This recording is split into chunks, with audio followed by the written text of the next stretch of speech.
Umabot na sa 57 pesos sa pinakamahal na well-milled rice sa Marikina City Public Market. Pawang mga dinorado na itong pinakamahal na matinong klase ng bigas na galing Ifugao at Mindoro. Sa parehong pwesto, 51 pesos naman ang pinakamurang well-milled rice pasok sa taya ng Department of Agriculture na within 52 pesos na presyo per kilo ng local rice. Pero kaiba sa monitoring ng DA, wala ng 40 pesos na local milled rice sa Marikina.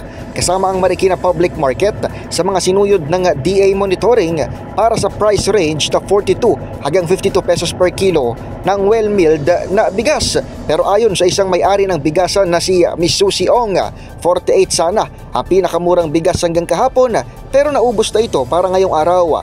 Blanco naman ang gaya nilang tindera kung kailan ulit sila masusuplayan ng murang bigas dahil aniya tinataga ng mga supplier ang kanilang mga order. Ibig sabihin kung order daw ang pwesto ni Aling Susie ng 50 kaban para sa linggong ito, 30 kaban na lamang ang ibibigay ng kinukuhaan nilang supplier. 3 beses sila kung umorder ng bigas kada linggo, pero kada week umano, nagmamahal ang kuha nila ng bigas. Sabi naman sa isang tindahan, nagsimulang nawala ang mga 40 pesos per kilo bigas mula ng pagtapos noong bagyong Egay.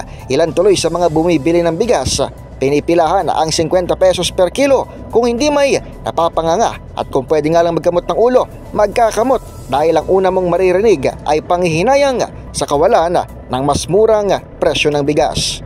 Para sa MDC Network News, ito si Daniel Parrosa. Tuloy-tuloy sa pagbabalita, tuloy-tuloy sa serbisyo.